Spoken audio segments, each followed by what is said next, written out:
안녕하세요. 알면 돈이 되는 상식을 알려드리는 복지상식입니다. 최근에는 일반 쓰레기 봉투에 특정 쓰레기를 잘못 버렸다가 어이없는 과태료를 물게 되는 일도 있다고 하는데요. 최근 강남구청에서는 라면 봉지를 넣었다가 10만원 과태료를 부과받고 억울하다고 찾아온 민원인도 발생하였고, 화성시에 거주 중인 한 분은 믹스커피 봉지와 라면 봉지를 일반 쓰레기 봉투에 같이 버렸다가 지자체 청소행정과로부터 10만원의 과태료를 부과받았다고 합니다.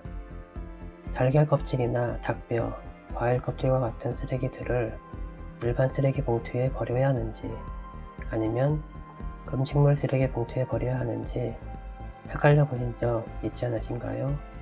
오늘은 이 부분에 대한 정보와 더불어 분리 배출에 대한 기준들을 확실하게 알려드리고자 합니다. 이 영상을 시청하시는 많은 분들께 정말 유익한 정보가 되기를 바랍니다. 본격적인 시청 전에 좋아요와 구독 한번 눌러주시면 감사하겠습니다. 앞서 말한 라면 봉지와 커피 봉지는 반드시 비닐류에 분리 배출하셔야 하는데요. 보통 많은 분들이 믹스커피와 라면을 먹고 훼손되거나 오염되었다는 이유로 비닐류가 아닌 일반 쓰레기로 버린 일이 많습니다. 하지만 이제는 이와 같은 오염된 라면 봉지도 잘 씻어서 비닐류로 분리 배출하여 과태료를 물게 되는 상황이 발생하지 않도록 주의하셔야 합니다. 또한 일반 쓰레기 봉투에 플라스틱이나 캔과 같은 재활용 쓰레기를 섞어서 버리는 경우에도 과태료가 부과될 수 있습니다. 지자체에 따라서는 이러한 혼합 배출 쓰레기에 대한 수거를 거부하거나 버린 주인이 직접 다시 가져가도록 조치를 취하는 경우도 있다고 합니다. 뿐만 아니라 종량제 봉투가 아닌 일반 비닐봉지 등에 이용하여 쓰레기를 담아버리는 경우에도 20만원의 과태료가 부과됩니다. 특히 회사나 사무실에서 발생되는 생활 폐기물을 버리는 경우에는 무려 100만원의 과태료가 부과된다고 명시되어 있습니다.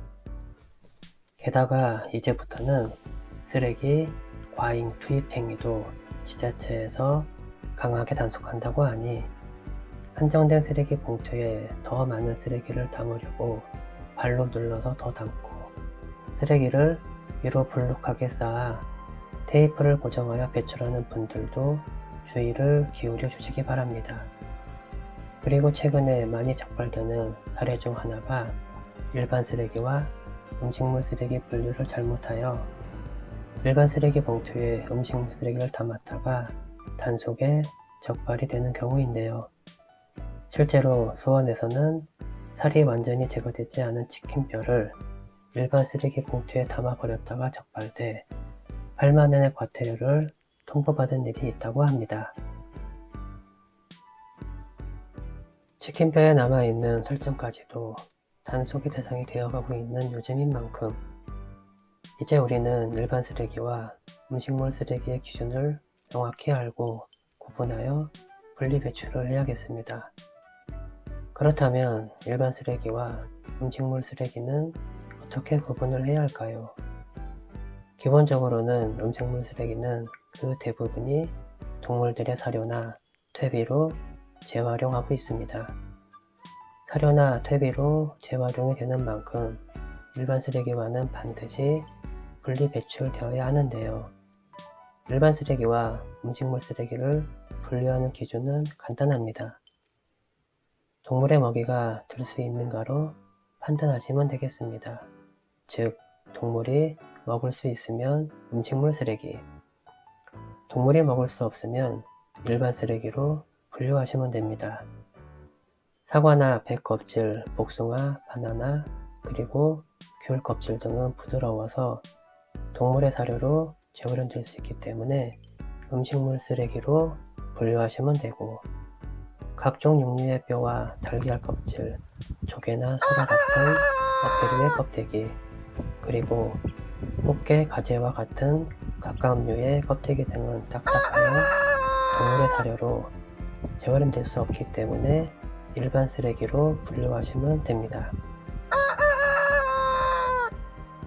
몇 가지 예외적인 부분도 있는데, 수박이나 멜론의 껍질은 사과나 바나나 껍질과는 다르게 딱딱하니까 일반 쓰레기로 버려야 한다고 생각하기 쉽지만 이것들은 예외입니다. 작게 잘라서 음식물 쓰레기로 배출하셔야 합니다. 김치나 고추장, 된장과 같이 염분이 많은 음식들은 동물의 사료로 재활용하기가 어려워 일반 쓰레기로 분리 배출해야 합니다.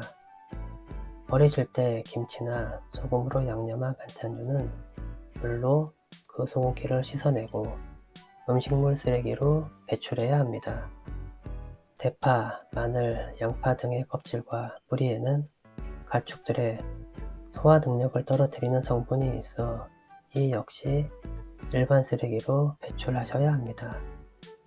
그렇다면 상한 음식은 일반 쓰레기로 버리면 될까요? 동물이 먹을 수 없을 테니 일반 쓰레기로 배출해야 하는 것이라 생각하기 쉬운데요. 곰팡이가 피고 상한 음식이라 할지라도 일반 쓰레기로 분류되는 종류가 아닌 이상 음식물 쓰레기로 버리셔야 합니다. 한국환경공단에 따르면 음식물 쓰레기의 사료와 공정은 100도씨에서 30분 이상 가열 후 이물질 제거의 과정을 거치는데, 사료의 수분 기준을 맞추기 위해 100도씨에서 가열하는 것이고, 이 과정에서 대장균 등 병행균이 멸균된다라고 밝혔습니다. 따라서 일반 쓰레기로 분류되는 경우가 아니라면 상하거나 곰팡이가 핀 음식도 음식물 쓰레기로 배출하면 되겠습니다. 일상생활에서 매일같이 배출하는 쓰레기 규정은 앞으로 환경을 위해 더더욱 강화될 예정입니다. 조금은 까다롭지만 오늘 알려드린 내용을 잘 기억하시면 불필요한 과태료나 벌금이 부과되는 일은 없을 겁니다. 오늘 영상은 여기까지입니다. 도움이 되셨다면 구독과 좋아요 부탁드립니다. 감사합니다.